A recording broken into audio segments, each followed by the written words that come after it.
Lecture 62 romantic त्रियम।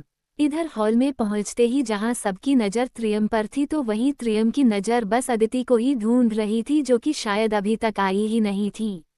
ये देखकर त्रियम ने फिर से अदिति को फ़ोन लगाया तो पता चला अदिति का फ़ोन स्विच ऑफ है। ये देखकर त्रियम की आंखें छोटी हो गईं। उसे लग रहा था कि शायद अभी तक अदिति खुद को ही निखारने में बिजी होगी। ये सोचकर त्रियम जल्दी से कहीं निकल गया। इधर अदिति अपने रूम को लॉक करके आराम से अपने बेड पर सो रही थी। रणविजय जी भी बेचारे दरवाजा पीट पीट कर थक गए थे, इसलिए उन्होंने अदिति के फ़ोन में एक मैसेज छोड़ा और खुद जल्दी से तैयार होकर पार्टी के लिए निकल गए, ताकि जब तक अदिति पार्टी में नहीं आती तब तक वो सिचुएशन को कंट्रोल में रख सकें। इधर अदिति बेतरतीबी से अपने बिस्तर पर सो रही थी और उसके दोनों हाथ ऊपर की ओर थे, जिससे अदिति की टी शर्ट थोड़ी ऊपर हो गई थी और इस वक्त अदिति बहुत ही ज़्यादा हॉट लग रही थी। खिड़की खुली होने की वजह से रूम में आती ठंडी हवा अदिति के चेहरे को बार बार चूम रही थी। तभी अचानक से अदिति को किसी का हॉन्थ अपने पेट पर रेंगता हुआ महसूस हुआ, मगर अदिति शायद गहरी नींद में थी, इसलिए उसने इसे इग्नोर कर दिया। लेकिन वो हॉन्थ अदिति के कसमसाने से भी नहीं रुका। पहले तो वो हॉन्थ अदिति की टी शर्ट के ऊपर रेंग रहा था, मगर अदिति के रिएक्ट ना करने से वो हॉन्थ अब धीरे धीरे अदिति की टी शर्ट को ऊपर करके उसके पेट की नाभि के इर्द गिर्द रेंगने लगा। मगर अदिति ठहरी कुंभकर्ण, उसे अभी भी होश नहीं आया। ये देखकर उस आदमी ने एक गहरी सांस छोड़ी, लेकिन अब उस आदमी को भी सोती हुई अदिति को परेशान करने में मजा आ रहा था और उस आदमी के चेहरे पर हल्की स्माइल भी थी।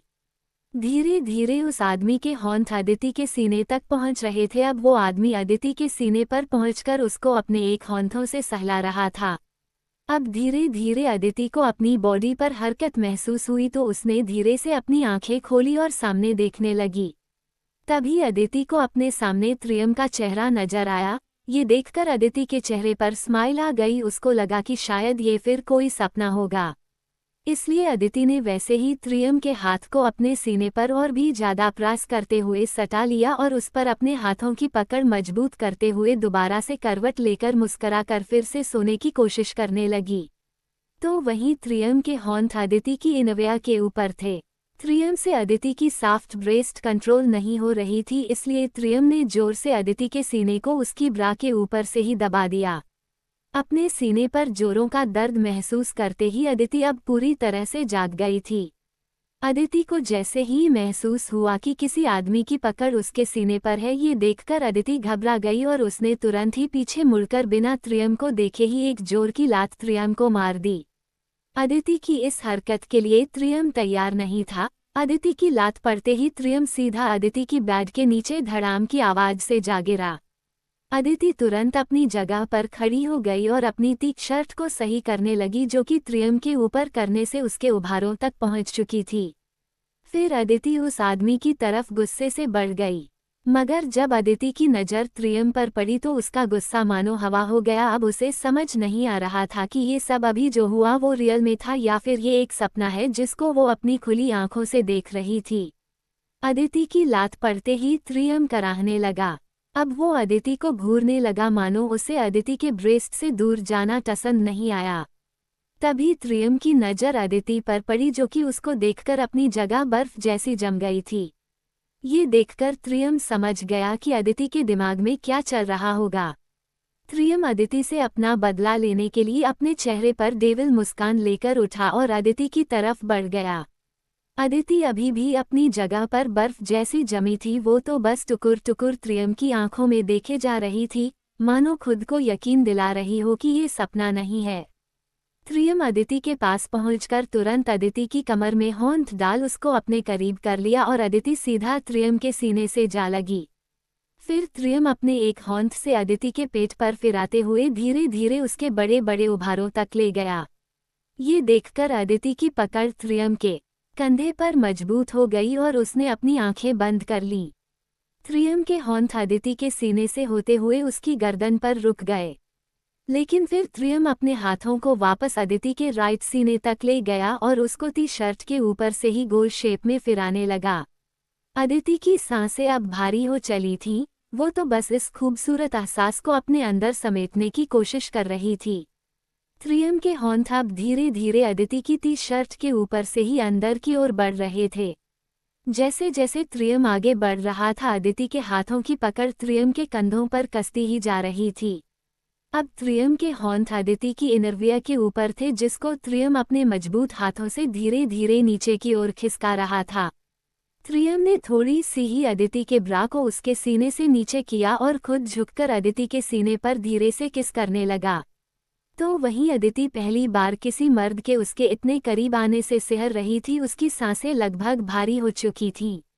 त्रियम के होठों की छुअन को अपने मुलायम सीने पर महसूस करते ही अदिति की धड़कनें काफी तेज हो चली थीं। मगर तभी अदिति को एक तेज दर्द का एहसास हुआ, इसलिए अदिति ने तुरंत अपनी आंखें खोली और तुरंत ही त्रियम को अपनी पूरी ताकत के साथ धक्का दे दिया।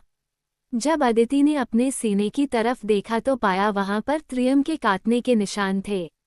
ये देखकर अदिति अपने होश में आई और तुरंत ही त्रियम की तरफ देखकर हकलाते हुए बोली, तुम क्या सच में हो? त्रियम हंसते हुए अदिति की तरफ देखकर अपने होठों पर अंगूठा फिराते हुए, क्यों, तुम्हें क्या लगा ये सपना है?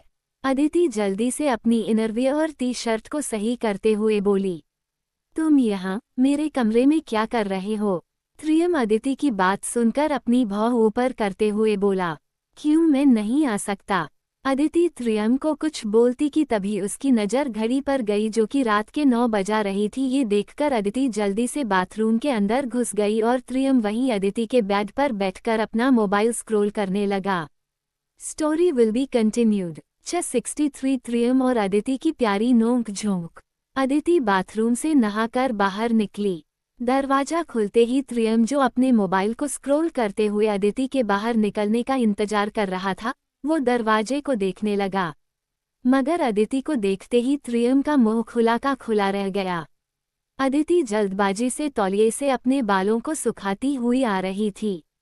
अदिति का बदन इस वक्त इतना गीला था कि उसने जो सफ़ेद कलर का कुर्ता और प्लाजो पहना हुआ था वो अदिति के फिगर से बुरी तरह से चिपका हुआ था। इस वक्त अदिति को देखकर ही लग रहा था कि उसे कितनी जल्दी है। अदिति को इस लुक में देखते ही त्रियम की सांसें मानो थम सी गईं और उसका मुंह खुला का खुला ही रह गया। इस वक्त त्रियम का मुंह इतना खुला हुआ था कि एक मुर्गी का अंडा आराम से उसके मुंह में आ सकता था। अचानक से त्रियम को अपने शरीर में गर्मी लगने लगी। उसका गला अदिति की खूबसूरती को देखकर सूखने लगा। वाकई में बड़ी ही फुर्सत से अदिति को बनाया था ऊपर वाले ने। तो वहीं जब अदिति की नज़र त्रियम पर पड़ी तो उसने त्रियम को खुद को घूरते हुए पाया। ये देखकर अदिति के दिल में तो मानो तोते उड़ने लगे। अदिति मुस्कुराते हुए त्रियम की तरफ देखकर अपनी एक आईब्रो उचकाते हुए बोली, क्या है, ऐसे क्या देख रहे हो? अदिति की बात सुनकर त्रियम को होश आया। वो अदिति की तारीफ में कुछ कहता कि तभी उसे अदिति का खुद को लात मारना याद आया। ये याद आते ही त्रियम की आंखें कठोर हो गईं कि आखिर इस लड़की की हिम्मत कैसे हुई उसको लात मारने की। ये सोचते ही त्रियम अदिति की तरफ सरकास्टिली देखते हुए बोला, ओह कुछ नहीं, मैं ये सोच रहा था कि तुम नहाने के बाद कितनी खूबसूरत लगने लगती हो। कम से कम रोज नहा लिया करो, इतनी ही खूबसूरत लगोगी। फिर त्रियम अदिति को चिढ़ाने के उद्देश्य से हंसते हुए बोला, अच्छा सच सच बताना कितने दिनों बाद नहाया है, क्योंकि मैंने देखा था तुम्हारे बाथरूम से पानी कितना गंदा निकल रहा था। कम से कम आधा किलो मैल तो निकला ही होगा, है ना? इतना कहकर त्रियम ने अदिति को देखते हुए अपनी एक आंख मार दी। इधर अदिति को लग रहा था कि त्रियम उसकी तारीफ करेगा, लेकिन जैसे जैसे अदिति ने त्रियम की बात आगे सुनी तो उसके गुस्से की कोई सीमा ना रही। आखिर उसके सामने बैठे इंसान का मतलब क्या है कि वो महीने में एक बार नहाती है। ये सोचते ही अदिति के होंठ जो तौलिया से अपने बाल सुखाने में लगे हुए थे वो रुक गए। आग में घी डालने का काम तो त्रियम के आंख मारने से ही हो गया। अब अदिति बहुत ही ज्यादा चिढ़ गई थी। अदिति त्रियम को कुछ जवाब देती कि तभी उसने देखा कि त्रियम बाथरूम में जा रहा था। ये देखकर अदिति भी त्रियम के पीछे पीछे चली गई। फिर त्रियम बाथरूम में रखे अदिति के साबुन को देखने लगा जो कि शायद खत्म ही होने वाला था।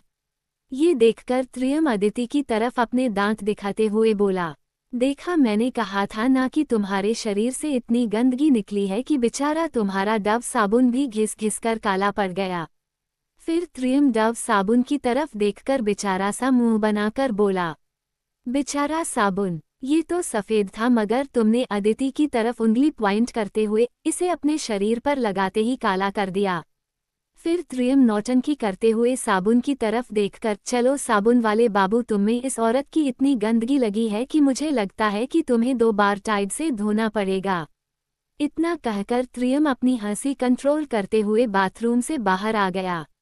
इधर अदिति त्रियम की बातों का मतलब समझने की कोशिश करने लगी, मगर जैसे ही उसे कुछ समझ में आया अदिति तुरंत बाथरूम से निकलकर त्रियम की तरफ गुस्से से बढ़ गई। त्रियम अपनी हंसी कंट्रोल करते हुए बेड की तरफ जा रहा था और अदिति उसको मारने की कोशिश कर रही थी ताकि वो त्रियम से अपनी बेइज्जती का बदला ले सके। लेकिन तभी अदिति का गीला पैर व्हाइट मार्बल पर फिसल गया और वो त्रियम को पकड़ने के चक्कर में सीधा बेड पर गिर गई। इस वक्त त्रियम अदिति के नीचे था और अदिति त्रियम के ऊपर।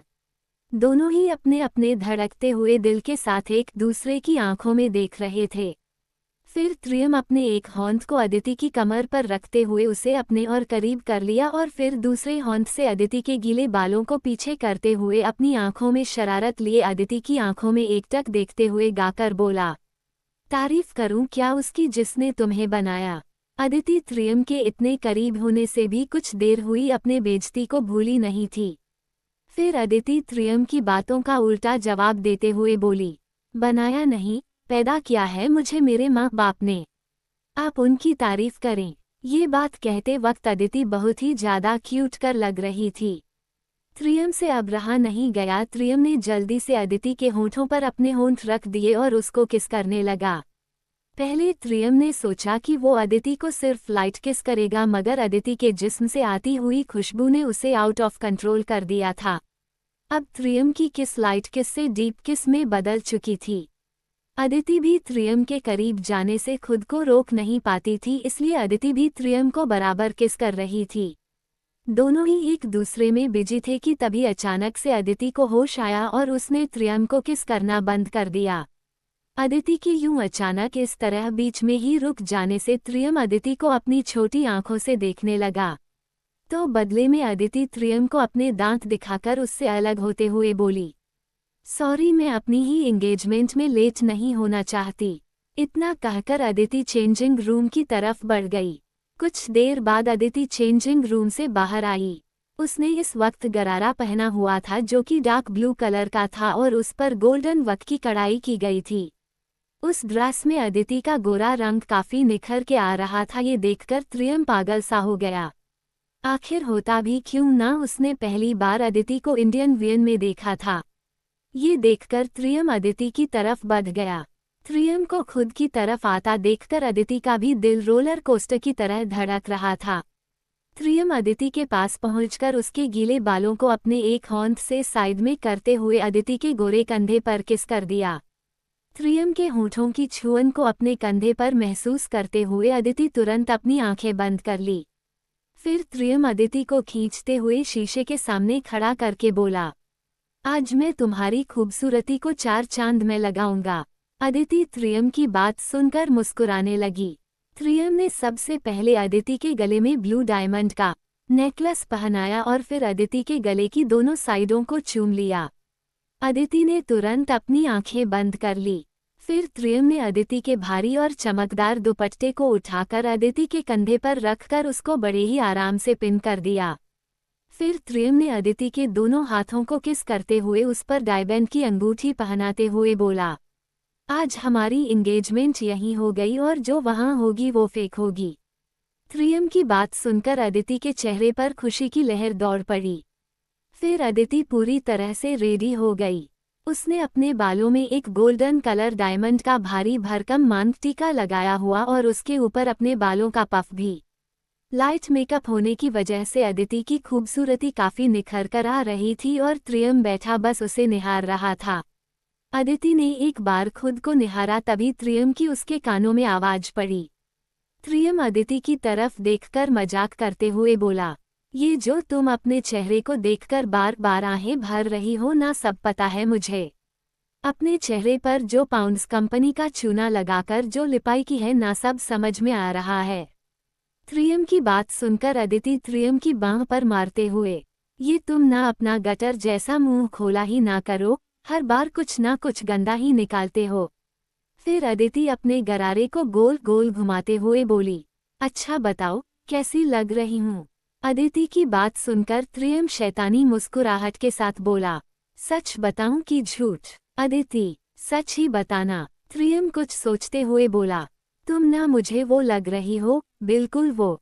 अदिति अपनी एक आईब्रो ऊपर करके बोली, क्या वो। त्रियम अदिति से थोड़ा दूर हटकर अदिति को चिढ़ाते हुए, अरे बिल्कुल वही जो रेलवे पटरी पर बैठकर रास्ते में आने जाने वालों को अपनी दुख भरी दास्तां सुनाती है, जो शायद हफ्तों तक नहाती भी नहीं है, वही लग रही हो एकदम नटिन।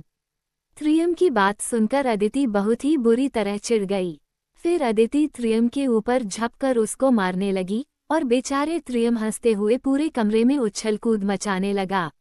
ऐसे ही दोनों हंसते खेलते लड़ते झगड़ते रिजॉर्ट के लिए निकल पड़े।